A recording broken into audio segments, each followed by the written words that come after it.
Please, we can't walk anymore. Just one night." The blade slipped just a hair, and Tomas Gray Elk didn't flinch. Blood pooled at the tip of his thumb where the skin split open a clean slice. He stared at it expressionless, then wiped it on his shirt and went back to sharpening the knife. The sound of steel against stone echoed like distant thunder inside the cabin. Rhythmic, cold, familiar. It was the only sound that ever answered him anymore. Outside, the wind roared like something angry and ancient. Snow slammed into the cabin walls, thick as fists. The fire inside popped and cracked, casting long shadows across the wooden floor. But Tomas wasn't looking at the fire. He stared out the window, past the frost-lined glass, into the white abyss pressing against the world. He had seen storms like this before, ones that buried houses and cattle and memories. Ones that made men dig graves in frozen ground with bare hands when shovels broke and hope ran out. This storm was worse. His breath fogged the air despite the fire, and for a brief second, Tomas imagined the entire mountain exhaling through him. He set the knife down beside a half-carved coyote made of pine. It stared at him unfinished like most things in his life. He stood slowly, knees cracking, and poured water into a kettle over the flame. He didn't expect guests. He hadn't in years. The last visitor had been a fox, half-starved, dragging one leg too tired to be afraid. Tomas let it rest by the hearth for 3 days before it vanished into the trees again. He hadn't blamed it for leaving. He'd have left himself if there'd been anywhere worth going. The kettle began to hiss, and that's when he heard it. A sound so soft it could have been imagined. A knock barely more than the wind itself, like fingertips brushing against a coffin lid. He froze. Waited. Another knock followed. Then a voice, brittle and breathless. "Please, we can't walk anymore. Just one night." His gut twisted. He reached for the rifle on the wall out of habit, not fear. You lived this long up here by assuming the worst. But as he moved toward the door, he heard coughing, a low, rasping sound, human, weak. He opened the door. The wind burst in like a wounded animal, scattering ash and cold into the room. Snow flew in sideways, and in that flurry stood 2 figures, hunched, trembling. The woman was wrapped in a shawl, stiff with frost, her white hair clinging to her cheeks in frozen strands. Her eyes wide with something beyond fear, something like exhaustion too deep for words. Beside her stood a man older, his skin, the color of riverstone, cracked and raw. His boots were barely holding together, and his shoulders sagged as though he were carrying the weight of his entire life. Tomas said nothing. He didn't have to. He saw it all. The end of the road. The couple didn't step forward. They waited silent and ashamed, as if asking to be let in was a crime. The man finally whispered again, "Just one night." His voice broke. The woman clutched his arm and said something soft, too quiet to hear. Her legs trembled.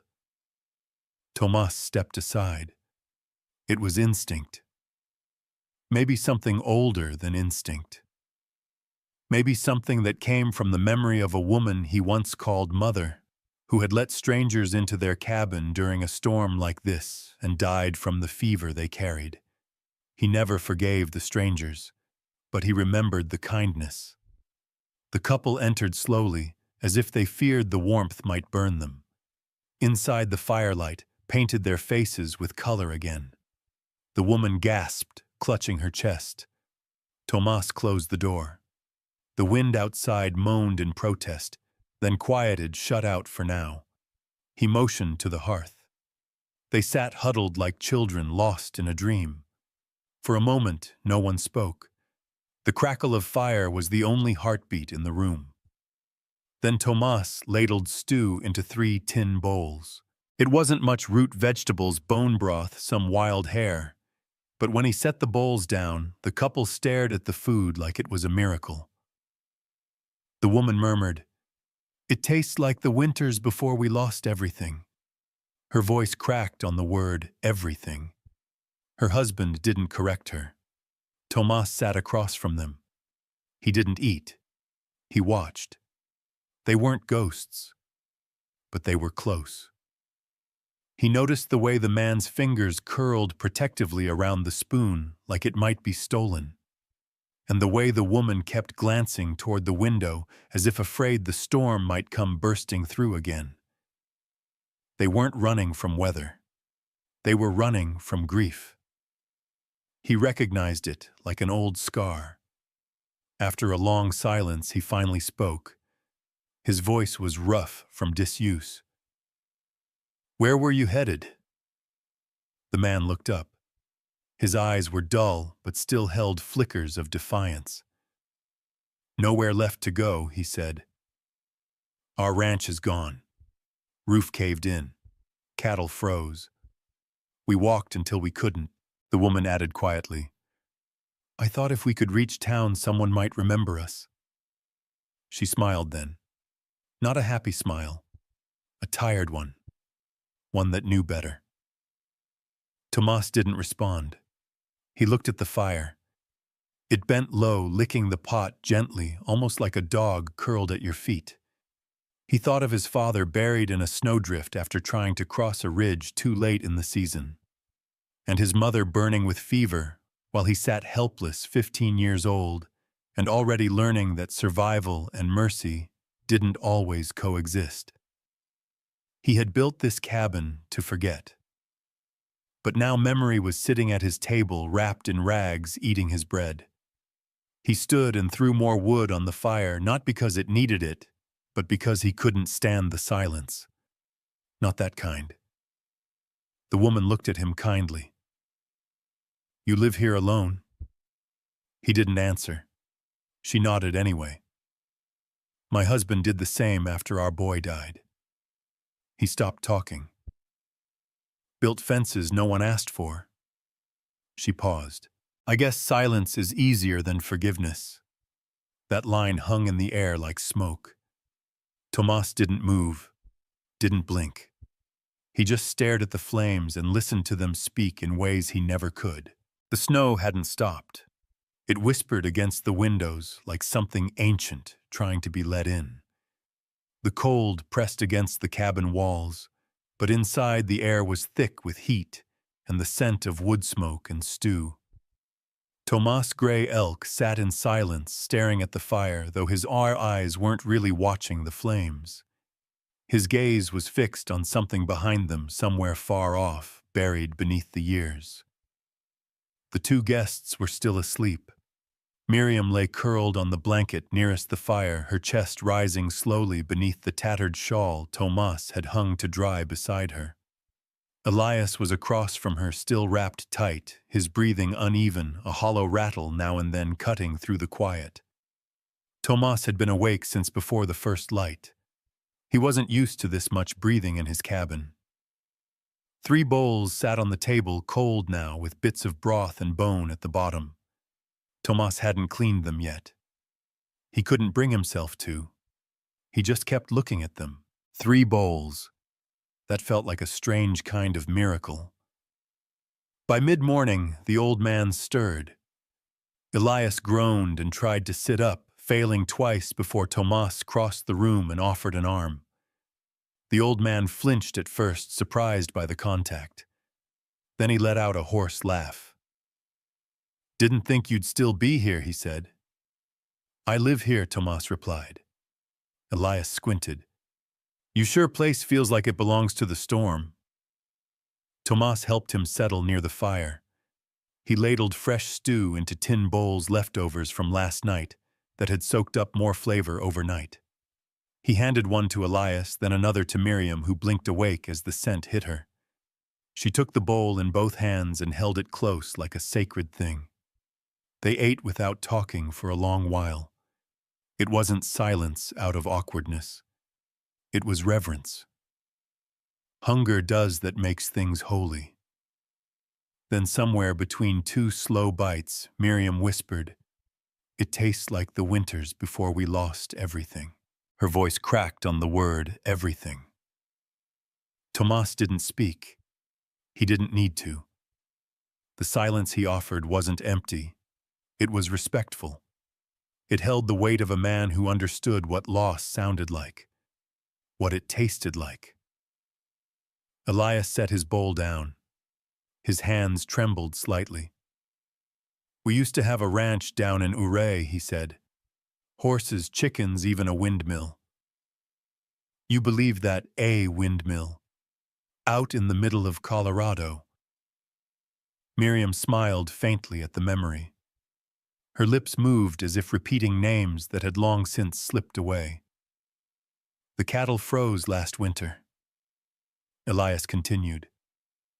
"Roof caved in after that. Took us 2 days to dig out what was left. We tried to hold on, but holding on don't pay for flour or firewood." "You have any family?" Tomas asked. The question fell out before he realized he'd said it. Elias stared into the flames. "Had a boy. Calvin. Died young. Fever took him quick. Too quick to believe in." Miriam's hand tightened around her bowl. She didn't cry. She just blinked hard and didn't look away from the fire. After a long moment, Tomas stood and stepped outside. The cold slapped him like a reprimand. The snow had risen nearly to the bottom step.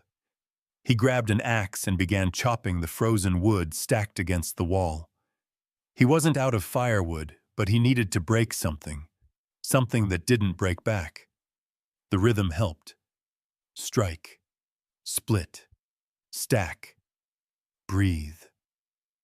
Inside the cabin was full of people, again full of voices and grief and small sacred things like soup and memory. But outside he could let the quiet take him again, just for a minute. When he came back in, his cheeks were raw from wind. Miriam had taken to sewing a torn blanket near the hearth. Elias was asleep again, snoring soft through his nose. She looked up at Tomas and gave him a nod, just enough to say, "Thank you," without saying it. "He sleeps more now," she murmured. "But that cough of his is getting worse, deep in the lungs." Tomas nodded. He'd heard it too. She picked up the carving on the mantel, the wooden coyote half-finished from the night before. "Did you make this?" "I do things with my hands," he said simply. "It's good," she said, alive in its own way. He glanced at her fingers shaking as she tried to thread a needle. "You were a quilter." "Used to be," she said. "Now I patch what I can." A log in the fire snapped. The noise startled neither of them. They were both used to sudden breaks. Miriam looked at him. "Why are you up here alone?" He said nothing. She waited. When he finally spoke, it wasn't an answer. "I came up one winter," he said, "and I just never went back down." Miriam didn't press. The cabin grew quiet again, the kind of quiet that happens after truth has passed through a room. That night, after they'd eaten again, and the fire was stoked high, Tomas pulled down 3 old tin mugs and poured water heated with dried pine needles, a bitter kind of tea but good for the lungs. They sat around the fire, not speaking, just sipping. Miriam ran her fingers along the rim of her cup. "This place," she said, trailing off. Then she tried again. "It's not what I expected. Thought the mountains would feel crueler, like they wanted to bury us." "They do," Tomas said, "but they do it slow." She nodded. "Then I'm grateful you opened the door." Tomas didn't know what to say to that, so he didn't. After they settled for the night, Tomas stood alone at the window again. Snow was falling softer now, like ash. He saw something faint down in the valley, a flicker of smoke from a chimney barely visible. but someone else might be seeing his smoke too. The world had a way of watching the quiet things eventually. He turned back toward the fire. 3 bowls on the table, 2 sleeping guests, one unfamiliar feeling curling in his chest. He sat down, picked up the carving again, and began to work the wood. Outside the storm sighed. Inside the flames whispered, and far below someone had already noticed the smoke and was beginning to remember his name. Tomas woke to the sound of coughing, wet, ragged, and buried deep in the lungs. It cut through the cabin like a dull knife. Elias had shifted in his sleep, one hand pressed to his chest, wheezing through tight breaths that came too slow, too hard. Tomas didn't move at first. He stayed in his cot, staring at the ceiling, listening to the sound of someone else breaking. There was a time when he might have rolled over, closed his eyes, and waited for silence to return. But this morning, he didn't. He rose quietly, careful not to wake Miriam, who was curled beside her husband, with a protective arm draped over his ribs. She hadn't slept much the night before. Every time the coughing began, she stirred. But now she slept heavy, exhausted in a way only grief and vigilance can create. Tomas stoked the fire, laid a fresh log on top, and heated water in the old iron kettle. Outside, the storm had lessened, but the wind still moaned through the cracks in the window frame. The world beyond the cabin was a white sheet waiting to be written on. He moved slowly, deliberately, hands knowing what to do without needing thought. His body remembered this rhythm, caring for the sick, waiting, listening. He'd done it before. He poured the hot water into a bowl, added a few crushed pine needles and a pinch of dried yarrow he'd kept in a leather pouch.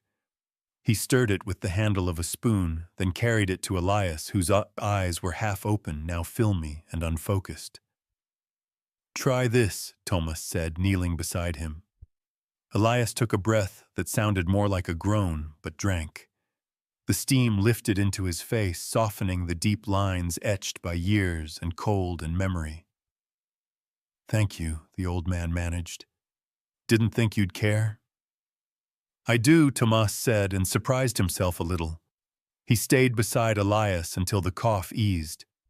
Then he returned to his stool by the fire where the half-carved coyote still waited, caught in mid-motion. He picked it up, but didn't work. He only held it, thumb brushing over the unfinished snout.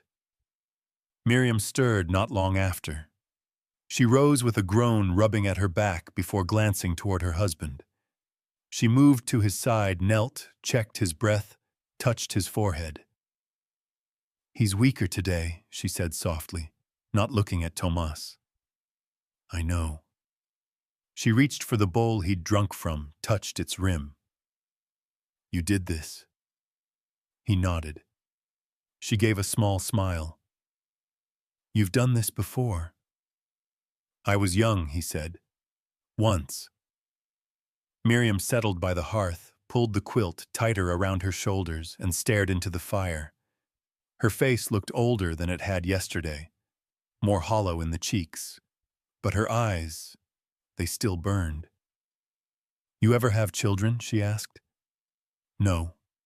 "You married?" "No." She nodded like she expected that. She glanced down at her hands, gnarled, thin-veined, work-worn. "I had soft hands once," she said, "before the cold took our boy. After that, everything hardened. Skin heart. Time." She paused. Her voice cracked. "You don't talk much, but your silence sounds like someone trying not to cry." Tomas looked up at her sharply. Her eyes were gentle but steady. She wasn't judging. She was naming. He didn't respond. She shifted to sit straighter. "Elias used to be the same. After Calvin passed. He didn't cry, not even once. Just went outside, fixed the fence, fixed the tools, fixed everything except himself."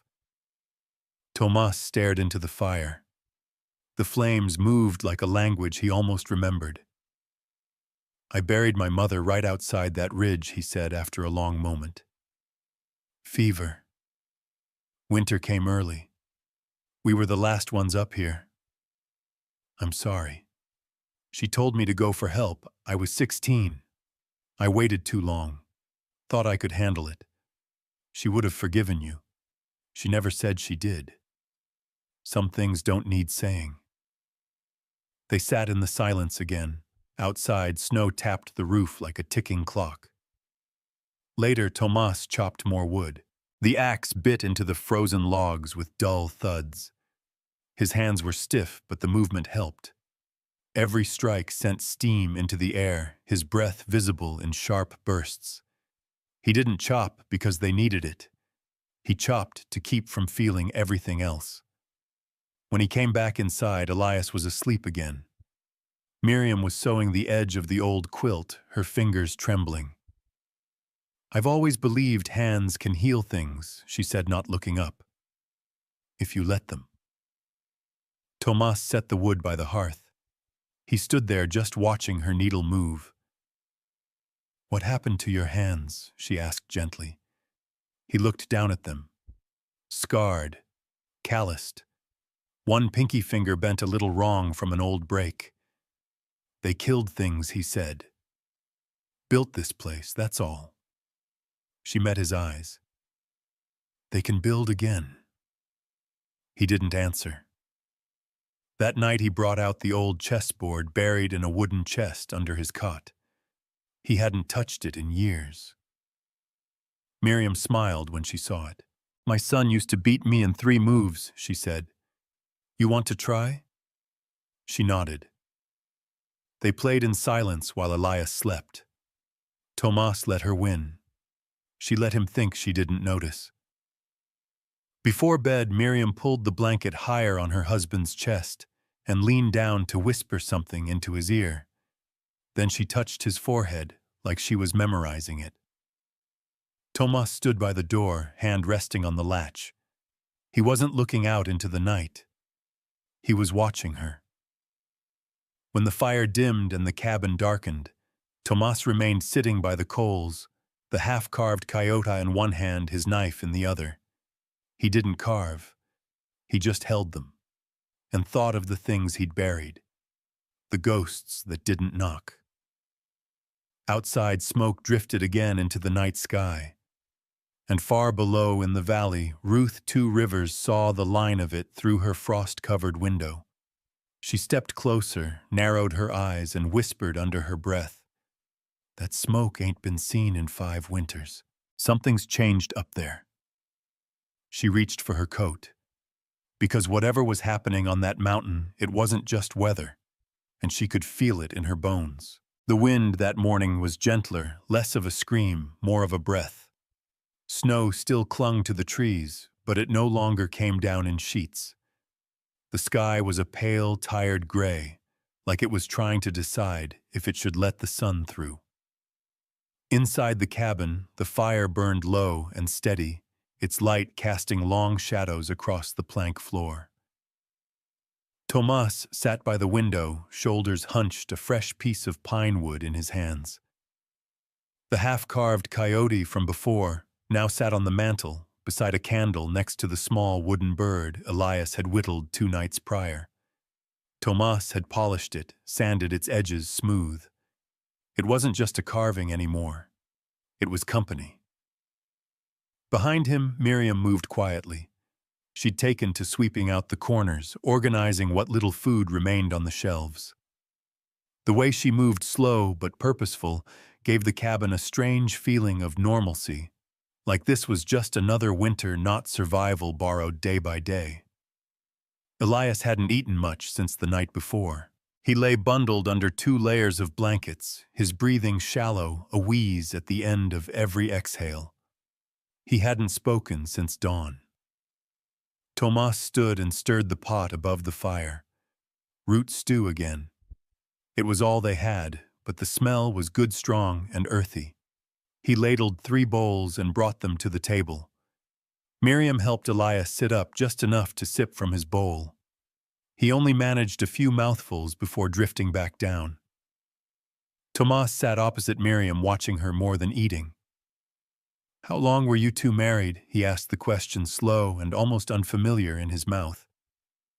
She didn't answer right away. Instead, she looked over at Elias with a softness that hadn't dulled even with all the years etched into her face.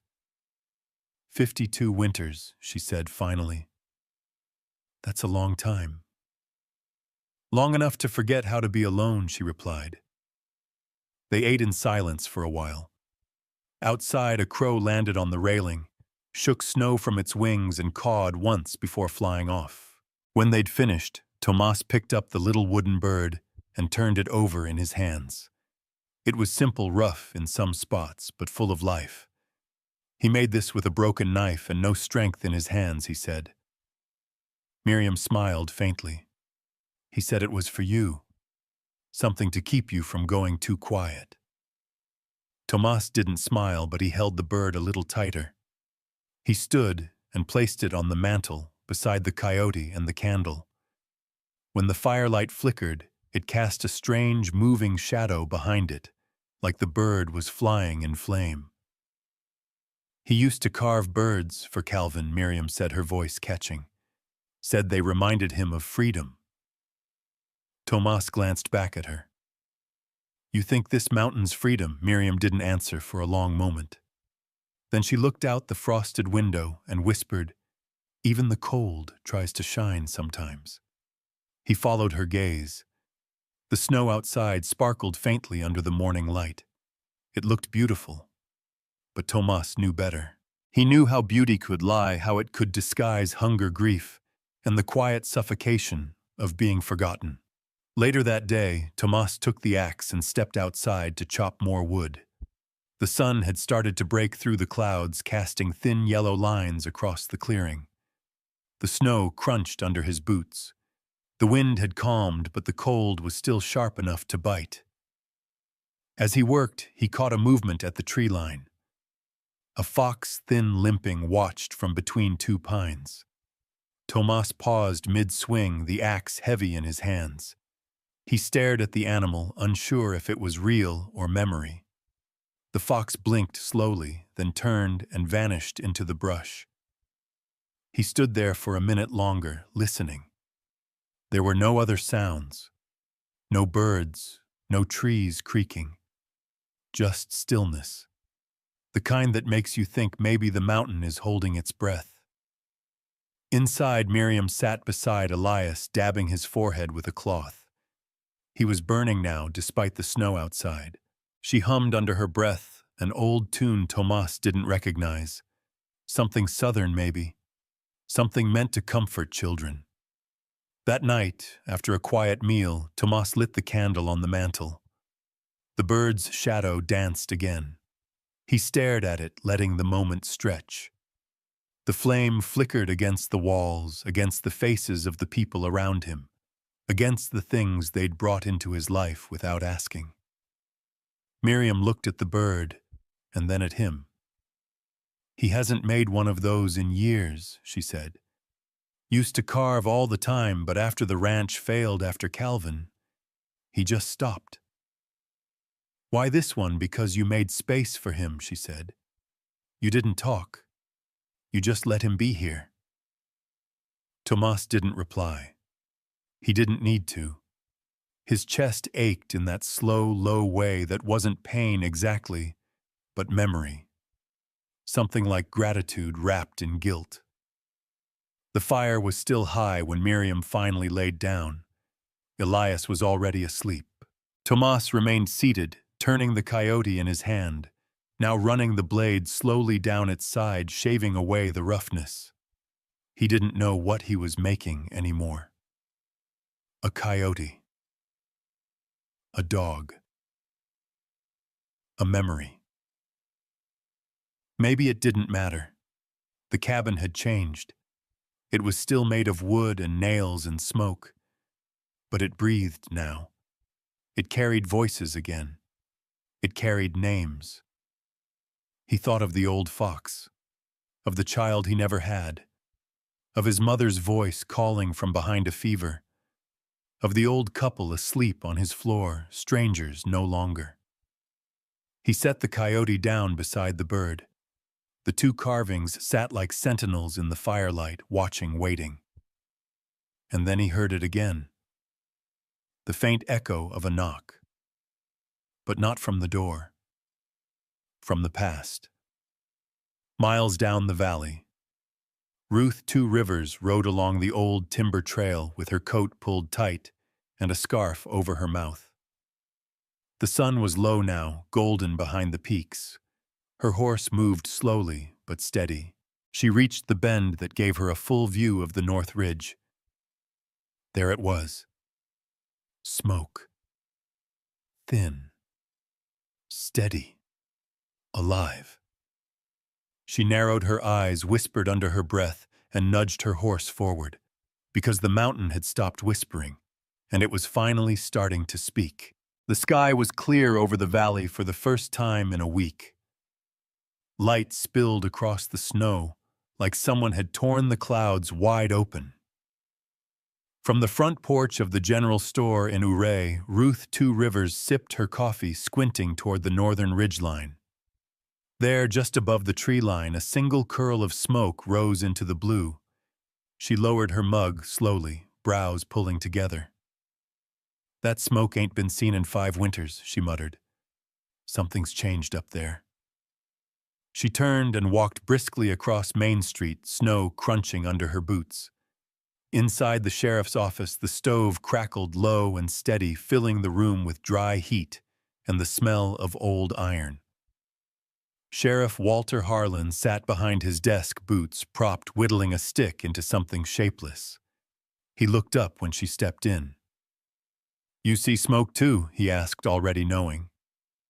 "I did," Ruth replied, peeling off her gloves. "Cabin on Gray Elk's Peak. It's lit." The sheriff didn't answer right away. He ran the blade down the stick once more, shavings curling onto the floor like dry leaves. "Well," he said eventually, "he ain't lit a fire in 5 years. That we know of. Because nobody's gone near that ridge in 5 years." Harlan gave her a look. "You want to take credit for the spark," Ruth ignored the dig. She stepped closer, hands resting on the edge of his desk. "You know what that man's been through," she said, voice low. "I know he put a man in the dirt," Harlan said. "Accident or not, folks down here didn't forget." Ruth's jaw tensed. Neither did he.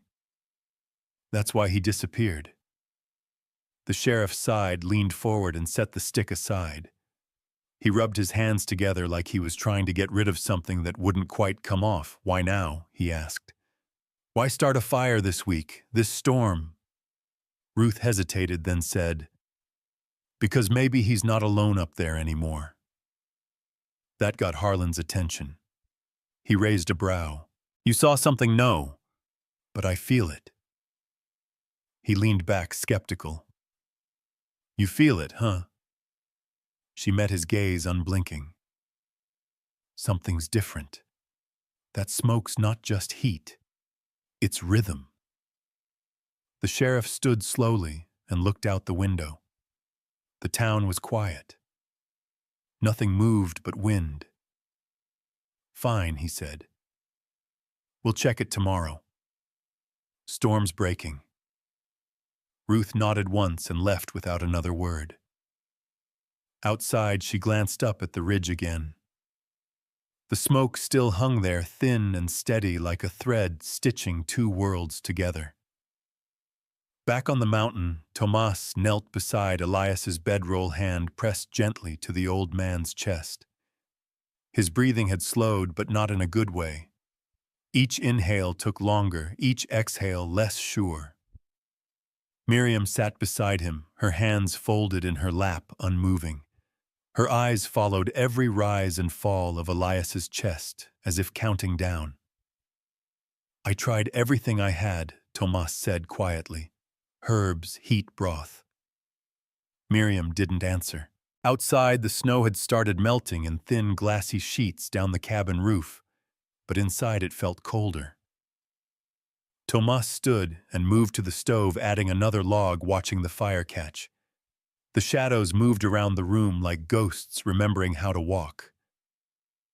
"Can I ask you something?" Miriam said finally. He turned, nodding. "Why'd you really stay up here?" she asked. "Not just the quiet. Not just survival." Tomas stared at her for a long moment. He thought about lying, about saying it was the war or the fever or the mountain itself. But then he said, "Because I didn't know how to stop hurting people." Miriam didn't flinch. "I know that feeling," she said. "After Calvin died, I stopped hugging my husband.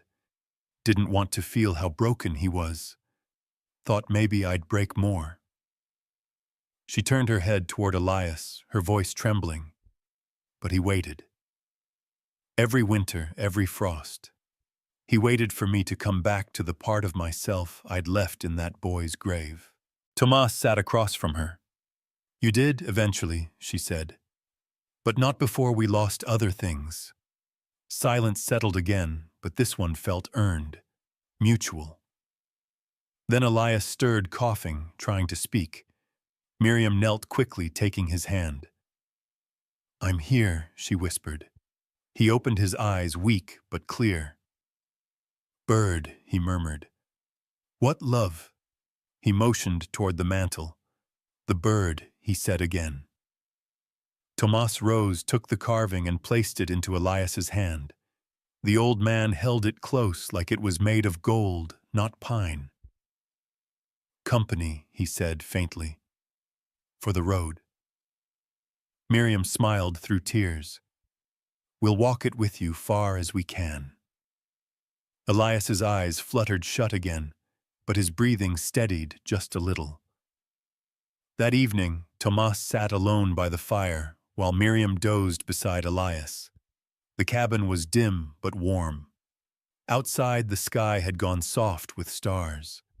He thought about the sheriff, about Ruth. If they saw the smoke, would they think trouble had come?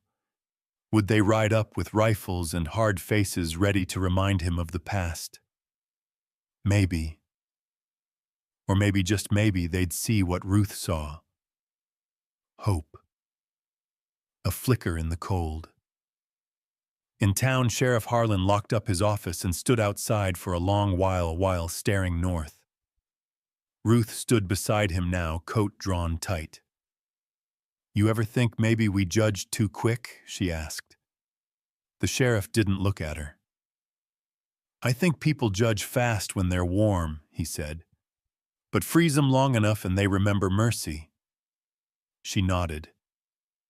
"You going up tomorrow?" she asked. "I am."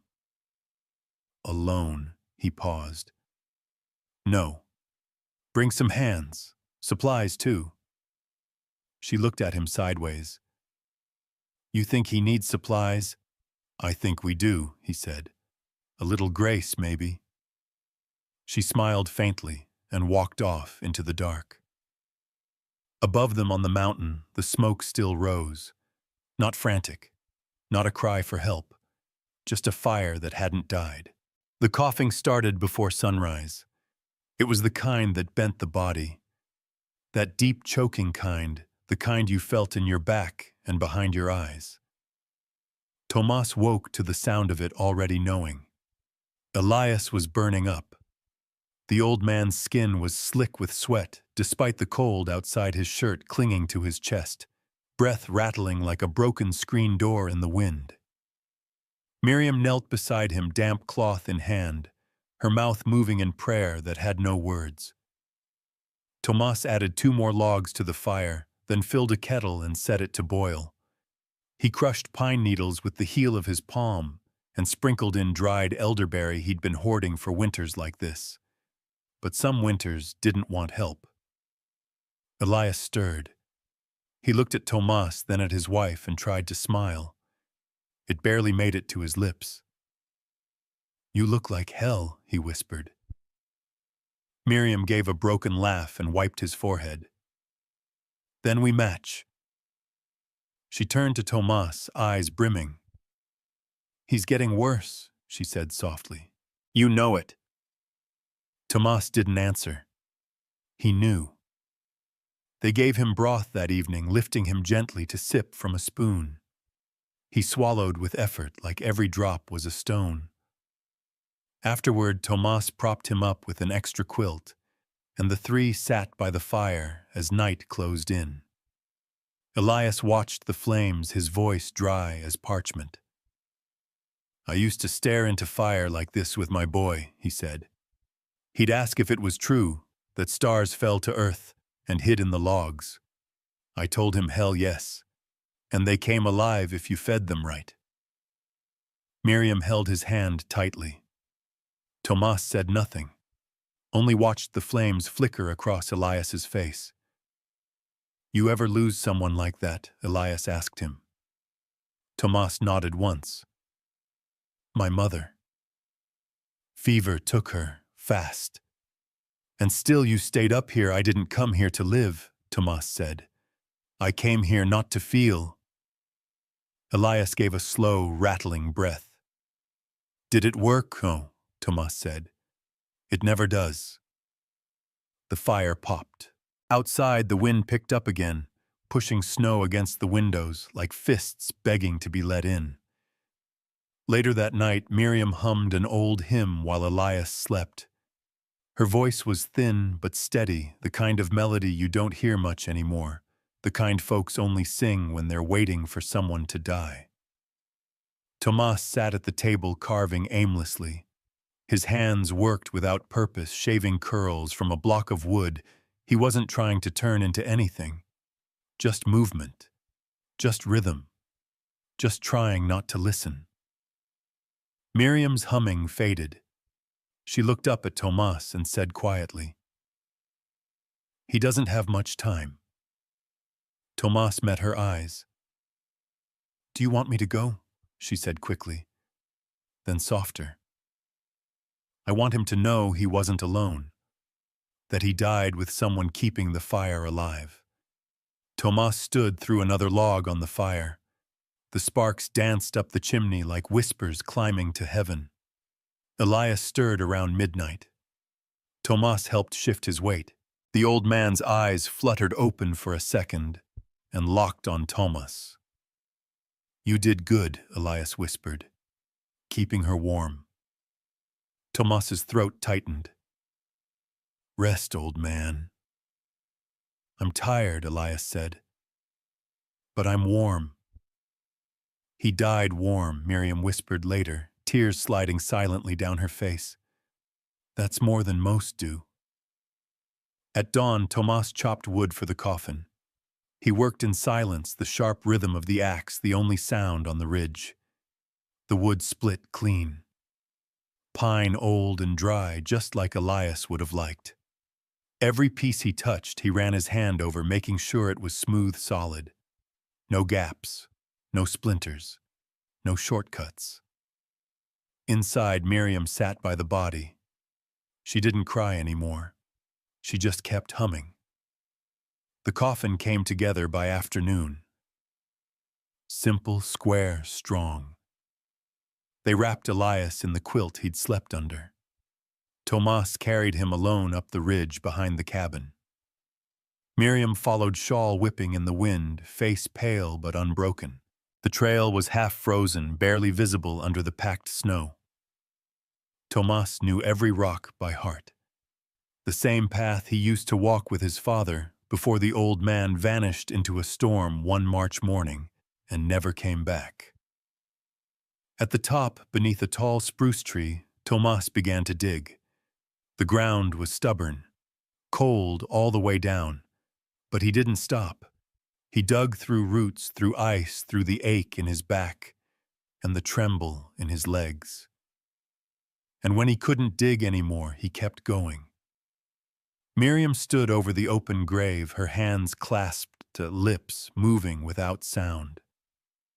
When the hole was deep enough, Tomas lowered Elias in slow and reverent. They stood in silence together. No prayer. Just breath. Just the wind threading through the branches overhead like something old and kind. I always thought he'd outlive me, Miriam said, voice barely above the breeze. Tomas didn't reply. He placed his hat over his heart. Then he covered the grave. Snow started falling again by the time they walked back to the cabin. That night, the fire crackled low. Miriam sat with her head resting on the table. Tomas carved another small bird, this one rounder, softer. He didn't look at it as he shaped it. He just remembered Elias's hands, the way they'd held the first bird, the way they had trembled but still managed to create something that felt alive. Miriam finally spoke. "You remind me of him," she said. Tomas looked up. Stubborn, quiet, but always watching. She shifted, sat upright, stared into the fire. "He said once that if we ever made it back to town, he'd buy me a piece of pie. The kind with real peaches. Haven't had that in years." Tomas thought of the town, of lights in windows, of the sound of boots on wooden floors, of the sheriff's voice and Ruth's quiet eyes. "You still could," he said. She shook her head. "No," she said. "I'm not going back down that mountain." He didn't argue. She stood, slowly walked to the mantel, and touched the wooden bird. "He always wanted to rest where he could hear the wind," she said. "He's there now," Tomas replied. She nodded. "He is." The fire settled. The wind outside fell to a hush. Tomas sat alone after she went to sleep, watching the coals dim, listening to the mountain breathe. And though he didn't say it out loud, he made himself a promise he'd keep the fire going. Not just for her, not just for Elias, but because something inside him had finally thawed. At dawn, Miriam would still be here, but her silence would sound different. And Tomas would wake to a cabin that felt heavier in one way, lighter in another. And in the valley, the first riders were already packing. Because tomorrow, someone else would knock. Tomas woke to the kind of stillness that wasn't peace, it was absence. The fire had gone out during the night. The cabin was cold, the coals in the hearth gray and lifeless. His breath hung in the air, but he didn't move. He already knew. Miriam hadn't stirred once since they returned from the ridge. She'd barely touched the stew he left by her side, just sat there at the window watching the sky. He rose quietly and crossed the room. She sat in the same chair, hands folded neatly in her lap. Her shawl was drawn around her shoulders like armor, and her eyes, he knew before he touched her. Her skin was cold, not frozen, just still. The kind of still that doesn't come from sleep. Tomas lowered his head. He didn't cry. He didn't speak. He simply knelt there beside her, hands resting on his knees, breathing in the silence she left behind. He stayed like that until the light outside turned from blue to silver. Then slowly he stood and began preparing the second grave. He wrapped her in the same quilt Elias had used, careful with every fold. Then he laid her gently on the cot, covering her face with a small scrap of linen. He didn't have prayers, but he whispered something anyway, something half-remembered from his mother's tongue, something that sounded like goodbye. Outside, the air was sharp, but the wind was calm. The trees didn't shake. The mountains seemed to understand what he was doing. He worked the ground again beside Elias's grave under the tall spruce. The soil gave easier this time, as if it too had softened. By mid-afternoon, he returned to the cabin. She was just as he'd left her, peaceful like a candle after it goes out, but still warm at the base. He lifted her into his arms and carried her slowly through the snow boots, crunching with each step. When he reached the top of the ridge, he paused, looking out over the valley. The same view Miriam had stared at every night. Endless white and pale blue sky, and somewhere far below a world that had forgotten her. But not here. Not now. Tomas laid her beside her husband, then knelt and placed a hand on both their graves.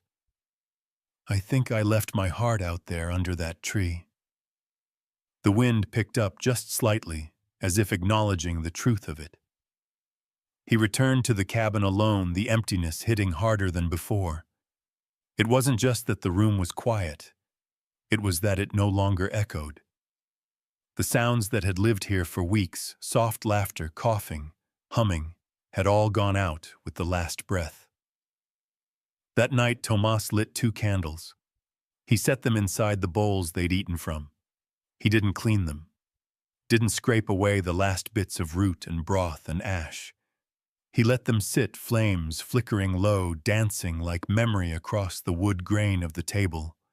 Smoke rose again, thin, delicate, glowing gold against the dark.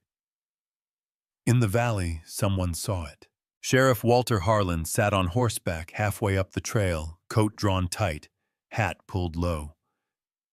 Ruth rode beside him, quiet, watchful.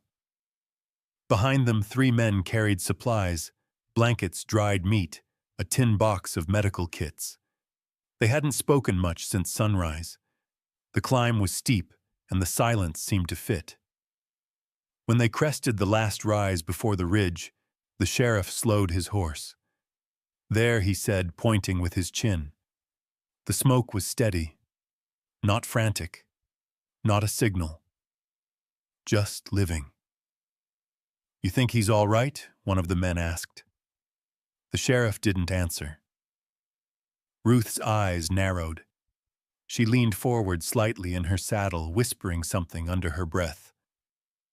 A name, maybe. Or a prayer. They rode the last stretch slowly. When they reached the clearing, the cabin came into view, quiet, not ruined, standing like a sentinel in the snow.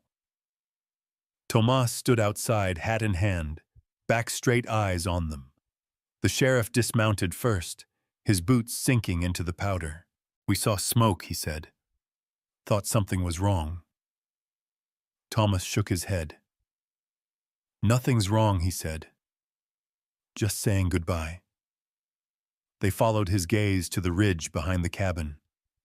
2 fresh mounds side by side under the tall spruce, wooden crosses at each head. Ruth stepped forward, voice low. "Who were they?" Tomas didn't look at her. "Elias and Miriam Bell," he said. "They asked for 1 night. I gave them the rest of mine." No one spoke. The wind moved through the trees. Finally, the sheriff took off his hat. One of the other men removed his gloves and bowed his head. "You did right by them," Harlan said softly. Tomas nodded once, then turned back toward the cabin. Inside, the candles had burned low. One flickered out as he stepped through the door. He didn't relight it. He sat at the table alone again, but not empty. There was something left behind. Not just the smell of stew or the warmth still lingering in the quilt, but something living, something carried in the grain of the wood, in the scratch of the chair, in the light that caught on the carving of the bird still perched on the mantel. He would clean the bowls tomorrow, but tonight he would sit with them. Outside, the riders mounted again and turned back toward the valley. Ruth looked over her shoulder once, just before the trail dipped and the cabin disappeared from view. "You think he'll ever come back down?" one of the men asked. The sheriff didn't answer at first. Then, after a long silence, "No," he said. "But I think someone will go up." Far away, the town would hear about the mountain man who buried 2 strangers like kin. Some would call it madness, but others would understand. They'd say the mountain had finally opened its arms, and for now Tomas Gray Elk sat by the fire carving another bird, this one smaller, gentler, for the woman who had kept singing long after her voice broke. Because something in him still wanted to build. Snow fell again by morning light as flower dust on old wood. It covered the graves without a sound, softening the edges, until they looked like the mountain had always meant to hold them. Tomas stood at the window, coffee steaming in his hands, watching the snow settle over the world. The two wooden crosses under the spruce tree barely rose above the new layer. He didn't move to brush them off. Let the snow do what it would. The names were carved deep. They wouldn't be forgotten. Inside the cabin had returned to its original silence, but it wasn't the same kind of silence. It carried memory now. Not the kind that haunted, but the kind that settled into the walls like warmth after a long night. He sat at the table, still set for 3. He didn't eat.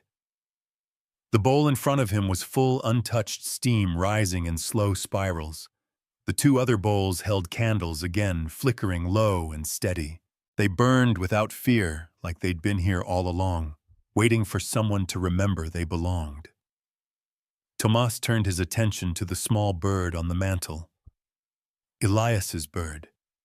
He'd dusted it that morning, careful not to disturb the grain. The tiny carving glowed faintly in the firelight, casting a long shadow across the wall. It looked as if it were still in flight, trying to find somewhere to land. Later that day, he took his tools and sat near the hearth. He began carving again, not a coyote this time or a hawk, but a woman. Not in full detail, just enough to suggest the slope of her shoulders, the way her hands had trembled, while sewing, the way her mouth curled slightly before she smiled. It wasn't perfect, but it felt right. He worked until his hands cramped and the light outside dipped into pale blue dusk. Then he stopped, wrapped the figure in a bit of old cloth, and placed it beside the bird. 2 companions, one carved by memory, one left behind. He poured another cup of coffee, stronger this time, dark enough to taste like smoke. He leaned back in the chair and closed his eyes. The fire crackled. Outside, the wind shifted, and someone knocked on the door. Not like before, not hesitant or desperate. This knock was clear. 3 short taps, familiar in rhythm, confident but not demanding. Tomas rose slowly, heart already knowing who it was. He opened the door to Ruth 2 Rivers, her coat heavy with snow, her cheeks wind-burned, and her eyes soft with something like relief. "I brought coffee," she said, holding up a cloth bundle. "And maybe some company." He stepped aside. She entered, brushing snow from her shoulders, gaze sweeping across the cabin with quiet reverence. Her eyes landed on the table, the bowls, the carvings on the mantel. "You kept them alive longer than anyone else could," she said. He poured her a cup without asking. They sat in silence for a while, the fire between them. Ruth sipped slowly, hands curled around the mug. "Town's still talking," she said. "Sheriff told them what you did. Some think you've gone soft. Others say the mountain just remembered how to be kind. I don't care what they think. I know." She set her cup down gently. "But you care that I came." He didn't respond. Didn't need to. She stood and walked to the mantel, studying the wooden bird and the carved woman beside it. "Did you make her?" she asked. "I tried." "It's good," Ruth said. "Looks like someone who stayed even when she didn't have to." He nodded. His voice was low. "She did." Ruth sat again, folding her hands in her lap. "You're not alone anymore, Tomas." "Feels like it," he said. "No. What you did here, it doesn't just disappear. You let them die warm. You gave them a place. You'll carry that, whether you want to or not." Tomas stared into the fire. "That's the part that scares me." Ruth leaned forward. "They asked for one night," she said, "and you gave them your soul." He looked at her, then really looked. And for the first time in weeks, maybe months, maybe years, his eyes didn't harden. They softened just slightly, just enough to let something through. "I didn't think I had anything left to give," he said. "You did." They sat in quiet again, but this time it wasn't heavy. It had room in it, like breath before a song, like the space people leave for others to walk into. Outside, the storm had passed. The wind was quieter. The snow sparkled under the moonlight. Inside, Ruth stood to leave. "I'll come back," she said, slipping on her gloves. "I won't let this place turn cold again." Tomas nodded. "I'll keep the fire going." She opened the door, paused, then looked back. "You ever think of coming down? No." She smiled faintly. "Maybe not today. But one day." He didn't argue. He just watched her disappear into the dark. Then he turned back to the fire and picked up a new block of wood. This one would be different. This one would be a man standing straight but holding something fragile. Maybe a bird. Maybe a memory. Something that couldn't fly yet, but would. Outside, snow whispered across the graves, and the moon caught on the crosses just right. The mountain didn't speak, but it listened. The storm didn't return the next day, nor the next. For the first time in weeks, the sky held steady gray but calm. Snow still blanketed everything, but it had softened. The kind of snow that sinks underfoot, not fights you. The kind that doesn't try to bury, just cover. Tomas stepped out of the cabin before sunrise, the cold biting but clean. He carried a bundle of dry cloth and wood shavings under one arm and a thin candle in the other. When he reached the ridge, the same path he'd walked twice, now he paused before the two graves. The snow here was shallow. He brushed it off the crosses, running gloved fingers over the names Elias Bell and Miriam Bell. The pine wood was already weathering, starting to gray at the edges. He made a note to sand them smooth again soon. He knelt, placed the candle between the crosses, and lit it. The flame caught quickly, dancing against the wind like it had something to prove. He whispered something, nothing long, just their names, and let the silence answer him. When he turned to head back, he stopped. On the trail below, just barely cresting the hill, were riders. 3 of them. One led, riding slow and deliberate. Tomas recognized the shape of the shoulders even before the coat came into view. Sheriff Harlan. Behind him, 2 others, both familiar faces from town, though Tomas hadn't spoken to either in over a decade. They reached the edge of the clearing and dismounted quietly. The sheriff didn't approach right away. He looked past Tomas toward the crosses. "Elias and Miriam?" he asked. Tomas nodded. The sheriff pulled off his hat, held it to his chest. "We saw smoke," he said. "Thought it was trouble. They asked for one night," Tomas said, voice even. "I gave them the rest of mine." The words landed like snow, soft but heavy. One of the men behind the sheriff looked down awkward, like he didn't know what to do with his hands.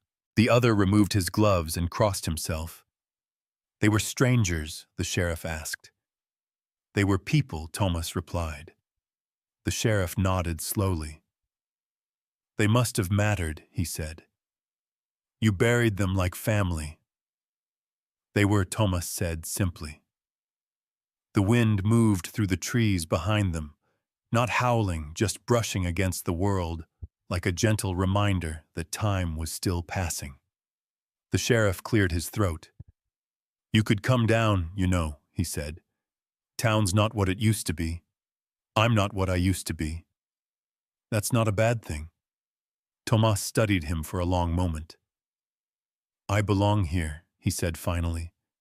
"You always did," the sheriff admitted. Tomas raised a brow. The sheriff shrugged. "We didn't see it then. Maybe we do now." Ruth hadn't come with them. Tomas could feel her absence like a quiet space left in a song. but she was part of this moment anyway. Her presence lingered in what wasn't said. The sheriff stepped closer, eyes on the flickering candle. "I've buried men before," he said. "Never like this." Tomas looked at him. "What do you mean?" "I mean with care," the sheriff said. "With reverence." Tomas didn't reply. Just turned back toward the cabin, the others following his lead. Inside, the fire had burned low again. Tomas stoked it gently, added a log, then cleared a spot at the table. The bowls still sat where they had been, the candles long since melted down to wax puddles. The sheriff looked around the cabin at the carvings, at the mantel, at the little wooden figures arranged with impossible tenderness. "Some say you've gone mad," he said, not unkindly. "Some always will. Others say it was mercy." Tomas poured coffee into old tin mugs, handing them out without a word. The three men sipped, standing in quiet. No one dared sit where the bells had once sat. The sheriff finished his cup, then set it down.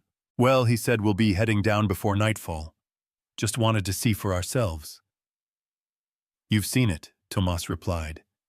He followed them out, watched as they mounted their horses. The sheriff lingered. "What happened here?" he said, pausing. "It'll be remembered." "Not for me," Tomas said. "For them." The sheriff gave a final nod. "You did right by them." Then he turned, leading the others down the trail. Tomas stood there long after they disappeared behind the ridge. The snow had stopped again. The wind had settled. Only the faint trail of smoke from the chimney remained.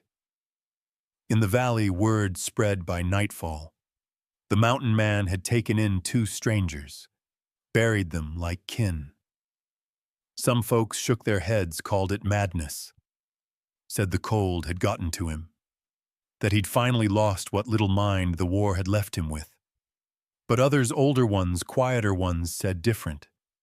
They said it was grace, that something in the mountain had softened, that mercy had climbed where no one else dared. Ruth heard it all. She sat by her own window that night, watching the stars blink through the clear sky.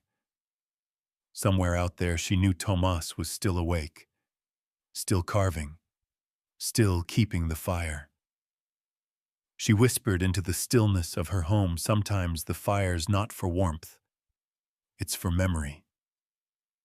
Then she rose, set an extra cup on her own table, and left the candle burning just a little longer than usual. Back on the mountain, Tomas carved late into the night, a new piece smaller than the rest. It was a boy this time. His head tilted toward the sky, arms outstretched, something cupped in his palms. Tomas didn't know what it would hold yet.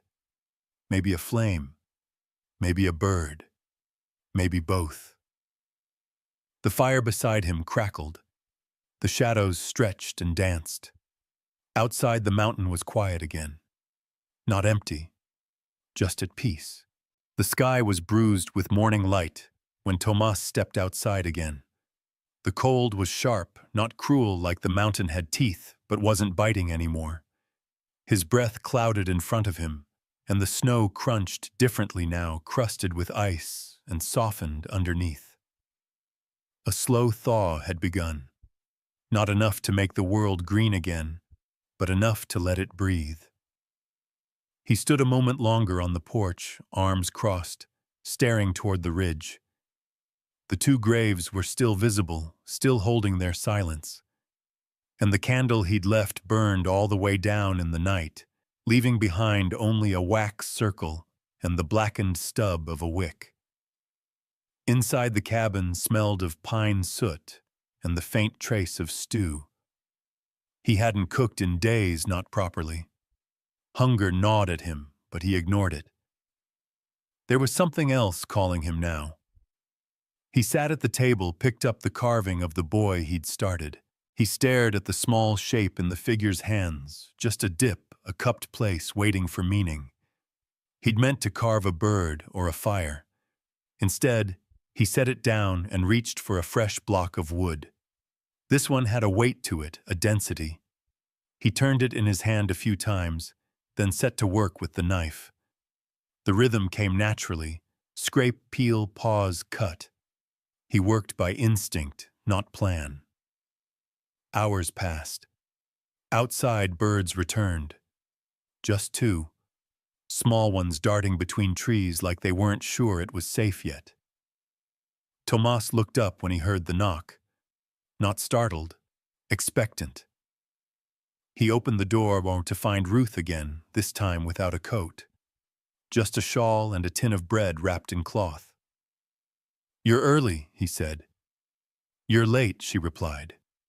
"Been up since before dawn." He stepped aside, letting her in. She walked past him and set the bread down like she'd always known where it should go. Then she turned to the table, eyeing the carvings. "You're building something," she said. He nodded. "Trying." She picked up the one of the boy.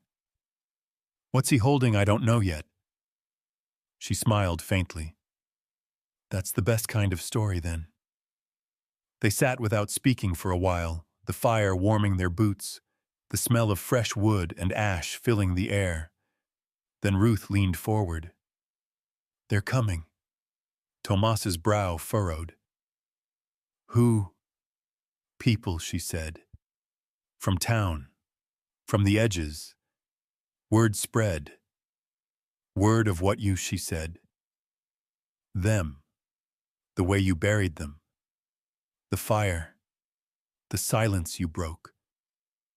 Tomas leaned back slowly, letting her words settle like dust on old beams. "I didn't do it for anyone to know." "I know that," Ruth said. "That's why it matters." He looked toward the door, then toward the ridge. "How many?" "Not many," she said. At first, he rubbed a hand across his jaw. "What do they want?" "Not shelter. Not food," she said. "They want to leave something behind. The way you did. Sometimes the only way forward is by building where something already broke," she said softly. Tomas stood and stepped to the window. In the distance, far down the trail, he saw them. 3 figures walking slowly, bundled, tight, careful. One carried what looked like a child. Another led a mule. "They're strangers," he said. "So were the bells," Ruth replied. He didn't turn, just stared through the glass. The fog of his breath blurred the view for a moment. He let it. He thought of the man he'd been, the one who came to this mountain, not to live but to vanish. The man who believed silence was safer than love. That grief was a weight best buried with distance and snow. He wasn't that man anymore. He couldn't be. The proof was in the carving and the graves, in the 2 bowls still sitting on the table like dinner might still be served. He looked at Ruth. "I don't have enough for them." She shook her head. "You don't need to. They're not coming to take. They're coming to remember." What? She pointed to the mantle, to the small carving of Miriam, to the bird, to the boy. "To build," she said. "Same as you." He sat again, picked up the half-finished piece of wood. This time he began shaping something he hadn't before a fire. Small, abstract. Just enough to suggest light, to suggest warmth. "They'll come and leave things," she said. "Carvings, cloth, names. Bits of memory they don't want to bury down there." He nodded slowly. "And when winter comes again," he asked, "you'll still be here?" He didn't answer. Didn't need to. The knock came again, softer this time. He opened the door to the first family, a young couple and a child bundled so tightly his face barely showed. They said nothing. The father simply held out a small box. Tomas took it. Inside was a strip of cloth, frayed, stained, and folded neatly. "My brother," the man said, "died last year. No place left to bury him. Tomas stepped aside and motioned toward the mantel. The man walked in, placed the cloth beside the bird. No ceremony, just reverence. One by one they came, over days, not hours. Each left something. A carving, a name scrawled on parchment, a stone warmed from their pocket, a braid of hair. No one asked to stay. No one asked for more than that moment of silence by the fire. By the third evening, the mantel was full. The table bore new shapes. The shelves held memory. Not his, but now partly his, to keep. Tomas sat each night by the fire carving new spaces. Not figures, not people, but homes, hollows, resting places. And each morning before dawn, he walked to the ridge, brushed snow from the crosses, and whispered the names again. Not just Elias and Miriam now, but others. More. He couldn't save them, but he could keep them. That night Ruth didn't leave. She sat beside him on the porch, the firelight glowing behind them, the sky above them pin-pricked with stars. "I think this is what grace looks like," she said. He nodded. "It's strange," he said. "I came here to disappear." And now she asked. He looked toward the trail where a faint flicker of lantern light marked another traveler slowly climbing. "Now I think I finally arrived." Snowmelt dripped from the edge of the roof, each drop hitting the porch like a clock winding down. Winter hadn't ended yet, but it had begun to release its grip. A shift in the air, a whisper through the pine. Tomas felt it in his bones, in the way the wood cracked differently in the stove, in the way birds returned without apology. Inside the cabin, things had changed. It wasn't just the carvings anymore. The mantel now held tokens from people Tomas would never meet again.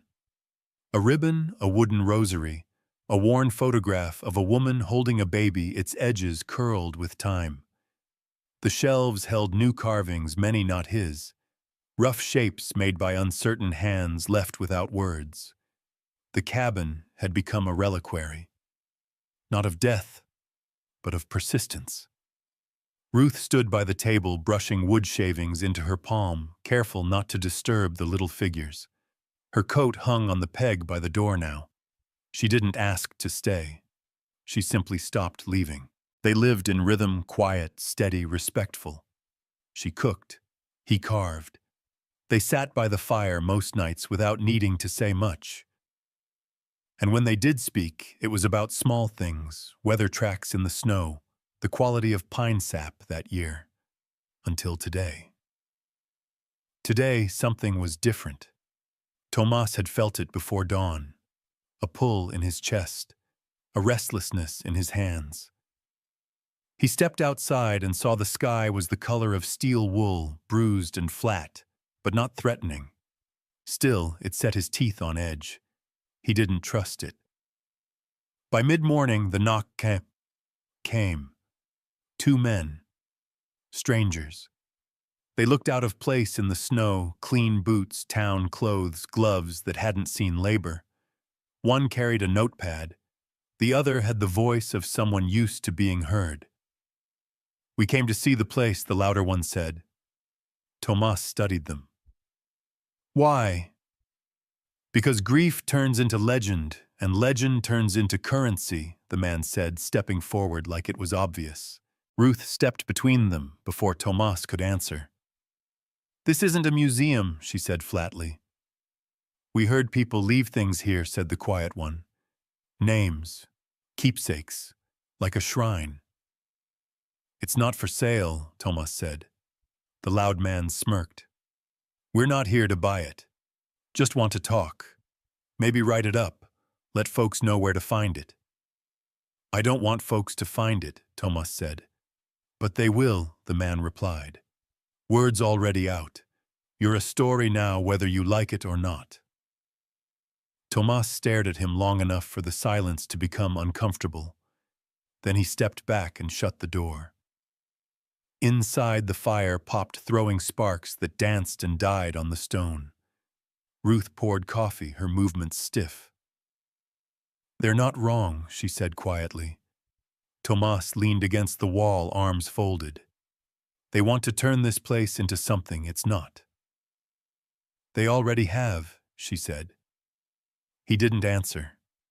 She sat down at the table, wrapping her hands around the warm mug. "I used to believe stories saved people," she said. "But maybe they just bury them differently." He watched her for a moment. "You think I made a mistake?" "No," she said. "I think you made something honest, and people can't leave that alone." The knock came again, louder this time. He didn't move. Ruth stood open the door just wide enough to speak through it. "We're not telling a story today," she said. "We're living one." She shut it before they could respond. The men left eventually, boots crunching back down the trail, voices fading into the trees. Tomas stepped outside just long enough to watch them vanish. But something stuck. He wasn't angry. Not really. He was exposed. For the first time since the bells arrived, the weight of it hit him. The weight of being known. Of the eyes that now turned toward this quiet place with expectations, romanticism, pilgrimage. It wasn't about the dead anymore. It was about what people wanted their deaths to mean. He turned to Ruth. "If I keep letting people come," she held his gaze, "then you have to decide what kind of place this really is." He nodded slowly, like the thought had already begun to form inside him. That night, he didn't carve. He sat with his tools laid out in front of him and simply stared at them. And then he asked himself aloud, is a place still sacred when people stop treating it like one? Ruth didn't answer. She was asleep, curled in the chair, the blanket covering her knees. He rose, stepped outside, and looked at the stars. A wind picked up from the east, cold but not cruel. The mountain rustled around him. And for the first time, Tomas felt the eyes of the living more than the dead. They weren't here to mourn anymore. They were here to witness. And he had a choice to make. Let it be taken, or make it matter. He walked back inside, stirred the coals, and began sketching something on the table with the dull tip of his knife. A structure. Open walls. Wooden shelves, not to hold things, but to return them. A place for offerings. A place for silence. Not a shrine. Not a grave. A gathering. Ruth stirred, half awake. "What is it?" she asked. He didn't look up, just kept sketching. "If they're going to come," he said, "I want them to know what this place really is." "And what's that?" He looked at her, then eyes steady. "A fire you tend," he said, "not one you watch." Thomas built it by hand. No blueprints, no help, just instinct and wood and time. It rose from the ground beside the cabin like it had always meant to be there. A simple open shelter, no walls, just 4 strong posts, a slanted roof, and a wide bench running along the edge. He called it the listening place. There were no signs, no instructions, no gates. People found it when they needed it, or they didn't. He carved a shallow box and set it into the ground at the center. Some filled it with letters, others with pebbles, bits of thread, a broken button, a dried flower. No one asked what they were supposed to bring. Somehow, they just knew. Ruth helped him lay stone around the base, making a circle tight and firm. "So the wind remembers to pass through gently," she said. It wasn't a church. It wasn't a grave. But it held everything both of those places were supposed to mean. Spring came late, but it came. The snow melted off the graves first, as if the mountain knew those names needed to be seen again. The pine needles darkened, and the birds returned with song instead of silence. Ruth stayed, Not because she had nowhere else to go, but because she'd already arrived. They moved slowly through their days. The fire was always lit. The door was always open. Some nights they had visitors, some nights they didn't. Some brought food, others brought stories. A few brought only their presence, and that was always enough. One evening, a boy came alone. Couldn't have been older than 12. Didn't say a word. Just climbed the trail, his boots too big a satchel slung over one shoulder. Tomas met him at the edge of the clearing. "You lost?" he asked. The boy shook his head and held out a folded piece of paper. Tomas took it, opened it carefully. Inside, a pencil drawing of a man in a chair. Thin, frail, smiling. "My dad," the boy said softly. Tomas nodded, his throat tight. "Did he ask you to bring this?" The boy hesitated. "He died last week. But before that, he said there was a place where memories don't disappear." Tomas looked down at the drawing again. It wasn't perfect lines, crooked shading rushed, but it was real. Alive in a way only love could make it. He walked the boy to the listening place. They folded the picture together and placed it in the offering box. No ceremony, just care. Later, Ruth brought the boy stew. He didn't talk much, but he smiled when he left. "Do you ever wonder," she asked Tomas that night, "how many hearts this place is holding now?" Tomas didn't answer right away. He sat by the fire, carving a small flame from ashwood. When he finished, he set it on the mantel beside the woman, beside the bird, beside the boy. "It's not about how many," he said finally. "It's about how long they'll keep burning." The trail widened with time. Footprints became paths. More people came. Some stayed hours. Some just minutes. A few camped nearby, lit fires of their own. But no one disturbed the graves. No one tried to take the mantel carvings. There was an unspoken law here, not enforced by threat, but by reverence. The mountain had become a keeper. And Tomas. He was its hands. One morning, years later, he woke to find Ruth sitting outside her blanket, around her shoulders, a cup of coffee steaming beside her.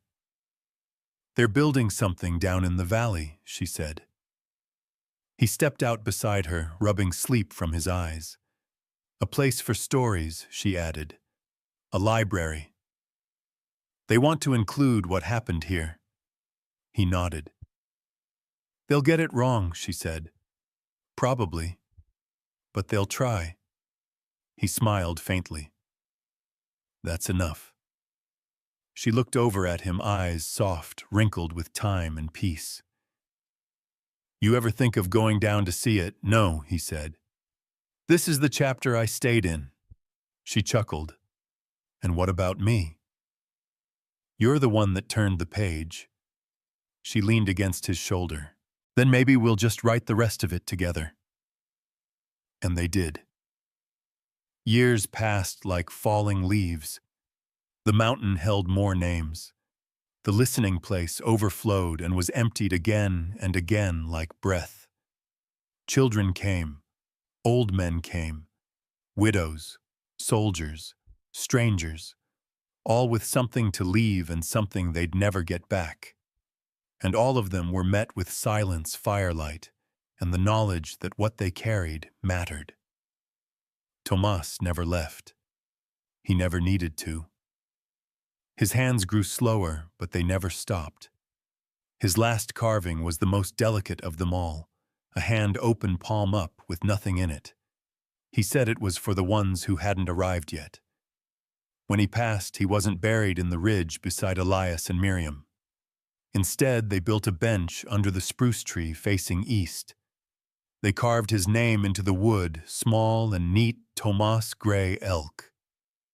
He stayed so others could leave something behind. And still the smoke rose. Not thick, not loud, just steady, a thin line of memory against the sky. A promise that somewhere in the mountains there would always be a place for grief to rest without being hidden, and for strangers to become family if only for one night.